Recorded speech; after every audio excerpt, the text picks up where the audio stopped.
The big lie. Let me tell you a secret. My name is Miko and my entire life is a carefully crafted trick. In the world I live in, people are born as one of three types: alphas, betas, or omegas. Alphas are the leaders, loud, commanding, and always in charge. Omegas are rare, and from what I've seen, they're often pushed around, told who to be with, and never left alone. Betas? They're the regular people. They get to live normal, quiet lives. No one fusses over them. No one tries to control them. That's the life I wanted. Normalcy. So I built a lie. I use special scent-blocking medicine every single day, little pills that hide my true self. Because underneath this beta disguise, I am actually an omega. It's my most dangerous secret locked away. I work at a huge, gleaming company called Titan Corporation. My boss is Kaito. He is the definition of an alpha. His presence fills a room and his voice is a command you can't ignore. He's brilliant, but he's also demanding and scarily intense. He expects perfection, and I work twice as hard to give it to him, terrified that one slip-up will make him look at me too closely. The strange part? Even though he's intimidating, I feel a confusing pull toward him. A part of me wishes his sharp eyes would see me, the real me, and not just the perfect beta assistant I pretend to be. But that's a foolish daydream. My reality is paperwork, schedules, and maintaining my disguise. I am a ghost in plain sight, a secret hiding behind a smile and a fabricated, neutral scent. One mistake, one missed pill, and my quiet, safe world would shatter into a million pieces. I know this. I live by this rule. Because if the mask ever comes off, everything I've built will collapse, starting with the dangerous attention of the most powerful alpha I know, Kaito. A terrible mistake. The company's annual gala was the one night we were all supposed to relax. The ballroom was a sea of glittering lights and loud music. I kept to the edges, a silent beta in a simple suit, watching the alphas like Kaito command the room. I was careful, so careful, sipping only the plain soda I'd poured myself. That's when Lena from accounting, who always smiled a little too sharply, shoved a fancy pink drink into my hand. "Lighten up, Miko. It's just fruit punch," she insisted. To avoid a scene, I took a few polite sips. It tasted too sweet with a weird chemical tang. A cold dread started pooling in my stomach almost immediately. A dizzy hot wave crashed over me. The world tilted. My special medicine, the barrier that held my secret in, was melting away under the influence of whatever was in that drink. I could feel it. A new, soft, sweet scent began to whisper from my skin, cutting through the air like a melody no one else could hear. My omega scent. Panic turned my blood to ice. I stumbled toward the nearest exit, a service door hidden behind a curtain. But it was too late. Across the crowded room, Kaito's head snapped up, his dark eyes scanning like a hunter's. At the same time, Rin Sato, the charming alpha who owned the rival company across town, paused his conversation, a curious frown on his friendly face. They had both smelled it. My heart hammered against my ribs. I bolted, shoving through the heavy door into a dim, quiet hallway lined with storage rooms. My legs were weak, my thoughts fuzzy and warm. I fumbled with a door handle, falling into a dark room full of spare chairs and tablecloths. The door clicked shut behind me. A moment later, it opened again, silhouetting a tall, powerful frame. Kaito. His rich, stormy alpha scent filled the small space, overwhelming my senses. My omega instincts, wild and free for the first time, sang in response, clouding all my careful logic. "Who?" His voice was a low, rough growl, laced with a confusion that mirrored my own. I couldn't speak. The world had narrowed to his scent and the magnetic pull between us. In the pitch dark where identities vanished, only instincts remained. My carefully built walls crumbled. His hands found my shoulders, and for one fateful, heartbreaking hour, I wasn't Miko the beta. I was just an omega and he was my alpha. As the fog began to lift, horror returned. Before the first hint of dawn could lighten the room and reveal my face, I gathered my torn clothes and slipped out, leaving the powerful alpha I worked for asleep on the floor. My secret was no longer just a lie. It was a catastrophe waiting to happen, and I was at the very center of the storm. The pretend game. The Monday after the gala felt like walking onto a battlefield. Every sound was too loud, every light too bright. I had doubled my medicine and my boring beta scent was firmly back in place, a dull shield around me. But inside I was trembling. I saw him the moment I stepped off the elevator. Kaito. He stood by the windows in the main office, his back rigid, staring out at the city. The usual confident energy around him was gone, replaced by a tense, stormy silence that made everyone tiptoe. When he turned, his eyes, dark and intense, swept over the staff. They passed over me without a flicker of recognition. Relief, sharp and cold, washed over me. He didn't know it was me. But that relief shattered a second later. He called a sudden staff meeting. His voice wasn't loud, but it was hard as steel. Someone was in a restricted area on Friday night, he said, his gaze like a searchlight. An unregistered Omega. Finding them is now a top priority. He called it a security matter, a liability. My heart cracked. To him, that magical, terrifying connection was just a problem to be solved. A loose end. My days became a high-wire act of pure pretend. I brought him coffee, my hands steady while my soul screamed. I took notes as he ranted about the irresponsible Omega who vanished. I was the perfect, invisible beta. It was the performance of my life. The only shake in my routine was Rinsato. He started showing up for partner meetings with Kaito, but his eyes always found me first. He'd give me a warm, concerned smile that felt too knowing. "Long hours, Miko? You look a little pale," he'd say one day, leaving a bottle of fancy vitamin water on my desk. "Kaito working you too hard? You should take a break," he'd murmur another time. His kindness was a different kind of danger. He was an alpha too, and he'd also smelled my scent that night. Was he being nice or was he investigating? I didn't know how to trust his gentle questions or the protective way he sometimes stepped between me and Kaito's icy anger. I was trapped. On one side was Kaito, my boss and my baby's father, who saw me only as a tool and the memory of that night as a nuisance. On the other was Ren, a potential enemy disguised as a friend. And in the middle was me, holding a secret that was getting heavier every single day, pretending with every fiber of my being that my world wasn't about to explode. A tiny secret. The pretending was exhausting, but the sickness was worse. It started as a faint queasiness in the mornings, a strange tiredness that made my eyelids heavy during afternoon meetings. I blamed stress, bad sleep, the crushing weight of my lie. But when the scent of Kaito's strong coffee, which I usually brought him without issue, suddenly made me bolt for the restroom, I knew I couldn't ignore it any longer. My only friend, Dr. Hannah, had her clinic in a quiet part of the city. She was a smart, no-nonsense beta who had helped me with my special medicine for years. She knew my truth. Sitting in her tidy office, under her gentle but worried gaze, I felt the last of my brave face crumble. "The symptoms are pretty clear, Miko," she said softly after the examination. She placed a hand over mine. "You're pregnant." The word hung in the air, huge and impossible. My mind went blank, then erupted into a tornado of emotions. A tiny, sparkling joy burst in my chest. A baby. A piece of that fateful, confusing night was now a real, growing life inside me. But the joy was instantly smothered by a tidal wave of pure, cold terror. "Kaito's baby. This changes everything," Hannah said, her voice serious. "Your body will start changing. The hormones, they might interfere with your scent blockers. And soon, you won't be able to hide the physical signs." I instinctively placed a hand on my still flat stomach. "I'd." That was the only word that mattered. If Kaito found out, what would he do? The man who saw an Omega as a security matter would see a baby as a possession. He might take the child away from me. He might force me to stay with him, not out of love but out of a cold sense of alpha ownership. My freedom, my hard-won quiet life would be over. "I have to hide it," I whispered, my voice trembling with a new, fierce determination. The fear was still there, but beneath it, a powerful instinct was waking up. Protect. I have to hide my baby. From that day on, my mission shifted. It wasn't just about hiding who I was anymore, it was about shielding an innocent life. I bought loose, soft sweaters a size too big. I practiced standing in ways that draped the fabric away from my body. I blamed my continued tiredness on a new exercise routine. Every flutter in my stomach, a secret joy only I knew, was followed by a shot of anxiety. I was building a fortress of fabric and lies, and deep down, I knew the walls couldn't hold forever. But for my baby I had to try. The kind alpha. As the weeks passed, my world became a tightrope strung between two alphas. Kaito's hunt for the mystery Omega grew colder, more businesslike, but his general mood was a constant thundercloud. My careful beta act felt thinner every day, especially when a wave of nausea would hit during his presentations or a sudden craving for strawberry yogurt would strike in the middle of a budget meeting. It was Rin who noticed the small cracks.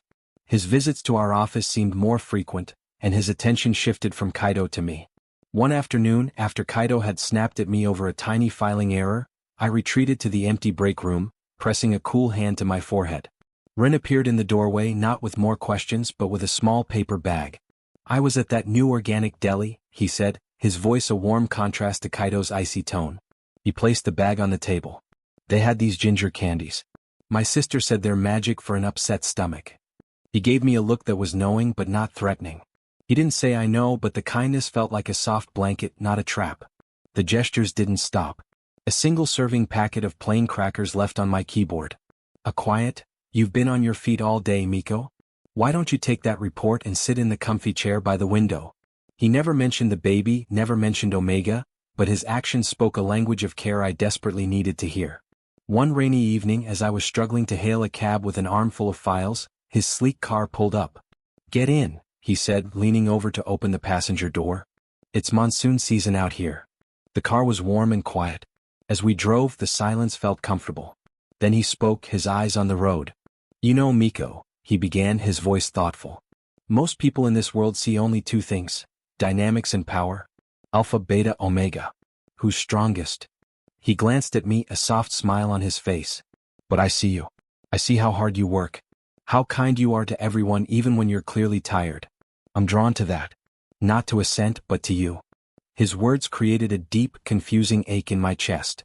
Here was Rin, offering safety and seeing the person I was inside. And then there was Kaito, the father of my baby, whose presence still sent a forbidden thrill through me, even though he only saw me as a useful tool and the memory of our night as a problem. My heart felt like it was being pulled in two. One alpha represented a gentle, promising future. The other was a storm of past passion and present danger. And in the middle, my baby grew, a secret tying me to the very man I was trying to hide from. Chapter 6, Betrayal. Kaito called a major company-wide meeting. The air in the conference room was electric, everyone buzzing with anticipation. I sat in my usual seat near the back, my loose sweater feeling more like a shield than ever. Kaito stood at the front, all power and sharp edges, a projector screen glowing behind him. 4 months, he announced, his voice cold and clear, "Our rival, Sato Enterprises, has been gaining ground." An image of Ren's company logo flashed on the screen. "That ends now." He unveiled a brutal new plan, a series of aggressive moves designed to crush Ren's business completely. He spoke of hostile takeovers and leaked information, his words like shards of ice. My stomach twisted. He was talking about destroying the man who had shown me nothing but kindness. I felt sick, but I told myself it was just business. This was the alpha world I'd always hidden from. Ruthless and competitive. I gathered my notebook, my hands shaking, and hurried out as the meeting ended, needing air. On my way to fetch Kaito's updated contracts from the printing room, I heard his voice from his slightly ajar office door. He was on the phone. I paused, hidden by the wall, my heart in my throat. "The Omega situation is contained," Kaito said, his tone clinical, devoid of any warmth. "Once I locate him, the legal precedent is clear. An unmated, unbonded Omega in that condition is a corporate liability. My lawyers assure me custody would be straightforward. He'll be removed from the equation, and the result will be secured under my name.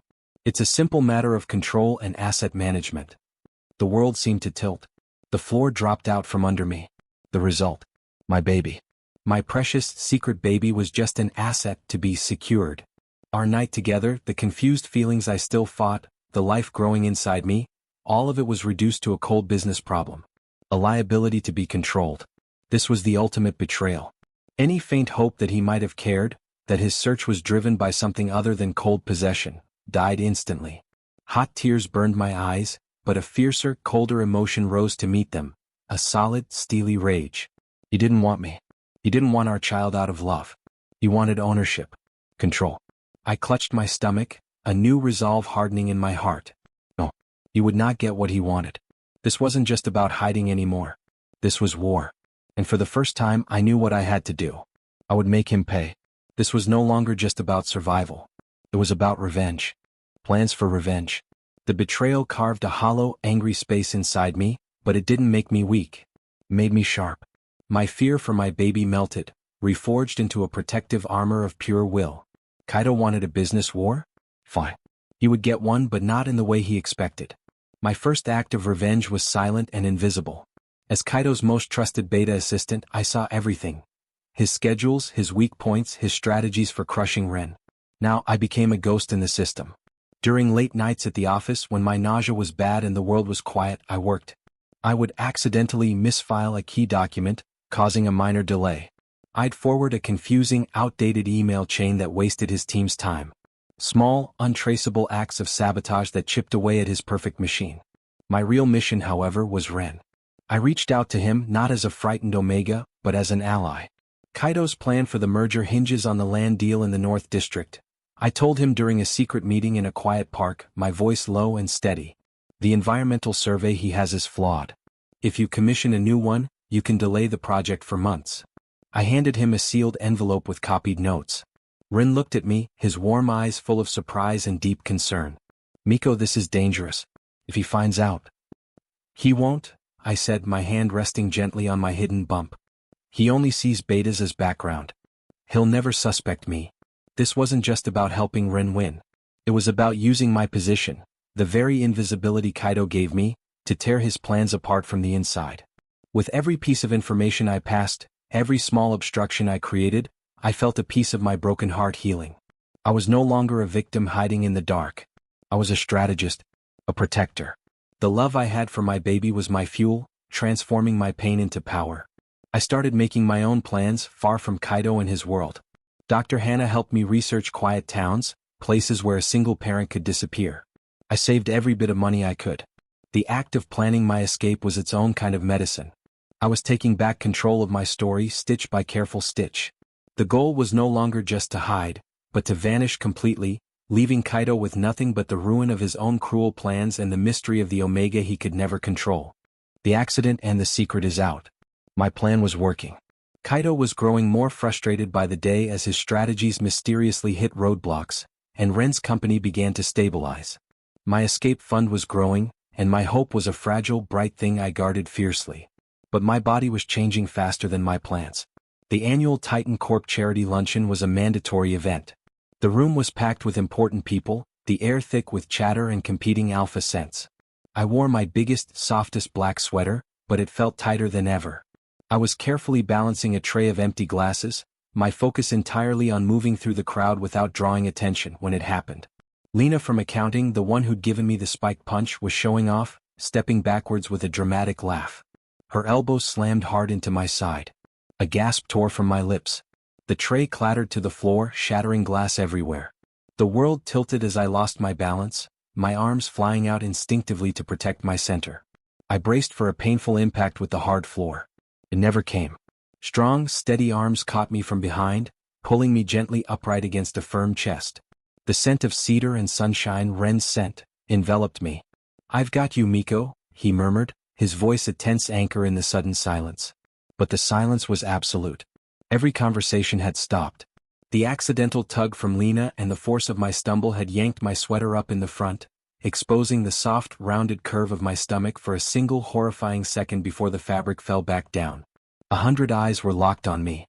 I saw the shock, the curiosity, the sudden, dawning understanding. My hands flew to my belly, a useless attempt to hide what everyone had already seen. Then my gaze found Kaito. He stood frozen across the room, a glass of water halfway to his lips. All the color had drained from his face. His sharp eyes, always so calculating, were wide with pure, unthinking shock. They dropped to my stomach, then snapped back to my terrified face. In that instant, I saw the puzzle pieces crash together in his mind. The mysterious Omega from the gala. The scent he'd been hunting. My sudden illness, my loose clothes. The timeline. His glass slipped from his fingers, shattering on the floor just like mine had. The sound seemed to jolt him back to life. His expression shifted from shock to a storm of other emotions. Realization, anger, and something else I couldn't name. The secret was out. The hiding was over. And now the real battle was about to begin. The big fight. The silence in the grand ballroom was heavier than any noise. All I could hear was the frantic drumming of my own heart. Ren kept one protective arm around my shoulders, his body a solid, warm barrier between me and the staring crowd. But his focus, like everyone else's, was on Kaito. Kaito took a step forward. Then another. His shock had hardened into something dark and unreadable, his alpha scent rolling off him in intense, stormy waves that made several betas step back. He stopped a few feet away, his eyes boring into mine, ignoring Ren completely. "Miko," he said, my name a low command on his lips. "You will come with me. Now." It wasn't a request. It was the same tone he used to order a report, to demand compliance. Before I could even open my mouth, Ren shifted, fully placing himself in Kaito's path. He's not going anywhere with you, Kaito. Can't you see he's terrified? Kaito's gaze finally flickered to his rival, a cold sneer twisting his mouth. This doesn't concern you, Sato. This is a private matter. He is my employee. And that child is my responsibility. The word responsibility sparked the fuse inside me. All the fear, the hiding, the heartbreak from his cold phone conversation exploded into a white-hot rage. I stepped out from behind Rin, my hands clenched at my sides, facing the man who had been my boss, my secret crush and my greatest betrayer. Your responsibility? My voice shook, but it didn't waver. It rang out clear in the silent room. You mean your asset? Your liability to be controlled? I saw the flicker of recognition in his eyes. He knew I'd overheard him. You betrayed any trust one ever had. That night meant nothing to you but a problem to solve. You don't want me or this baby. You just want to own what you think is yours.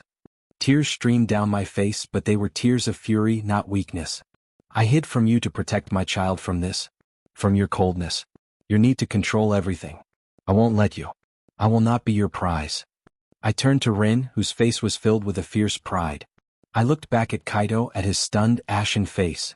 I choose to go with Ren. He has shown me more kindness and respect in a few weeks than you ever have. He sees me not just an Omega or a problem. I took Ren's offered hand. As we walked through the parted crowd, I didn't look back. I had finally spoken my truth. The fight was over, and for the first time I felt like I had won. A new start in true love. Living with Ren was like breathing fresh air after being trapped in a box. His home was bright and quiet, filled with books and soft blankets. He never pressured me. He just cared. He installed night lights for my midnight cravings, read baby name books aloud with silly commentary, and made sure my favorite peppermint tea was always in the cupboard. It was a gentle, healing kind of love I desperately needed. But Kaito didn't disappear. He changed. The first time he showed up at the gate, I braced for a fight. Instead, he just stood there holding a small paper bag. Dr. Hannah said these prenatal vitamins are the best, he said, his voice rough, his eyes on the ground. He placed them on the step and left without another word. He kept coming. Not with demands but with actions. A security team discreetly appeared around Ren's neighborhood. I later learned Kaito had hired them after firing Lena and the others involved in the spiked punch. He left a folder on the porch with legal documents showing he had permanently signed away any right to take my baby from me. The cover had a single scrawled word, sorry. One rainy afternoon he came while Ren was out. I let him stand under the awning. I was wrong, he said, the rain plastering his hair to his forehead. He looked more vulnerable than I'd ever seen him. I saw everything as a battle to win. I didn't understand what I was truly losing. I don't want to control you, Miko. I just want a chance to protect you. Both of you. However you'll allow me. The baby kicked hard then, as if sensing his voice. I saw the genuine awe on his face, the anger and coldness completely gone, replaced by a wondering hope. The day our son was born, both of them were there. Rin held my hand, whispering encouragement. Kaito stood guard at the door, keeping the world out, his fists clenched with a ferocious, quiet protectiveness. When the baby cried his first cry, they both looked at him with the same identical, overwhelming love. That's when I understood. Real love wasn't a cage with one key. It could be a big, welcoming house with two strong pillars. Rin was my gentle sunshine, my safe haven. Kaito was my fierce storm, my unwavering shield. They learned to trust each other for my sake and our sons. We became one unique, happy family. No more hiding. No more lies. Just a loving Omega and his two devoted alphas, who learned that together, they could build something more beautiful than any of them could have won alone.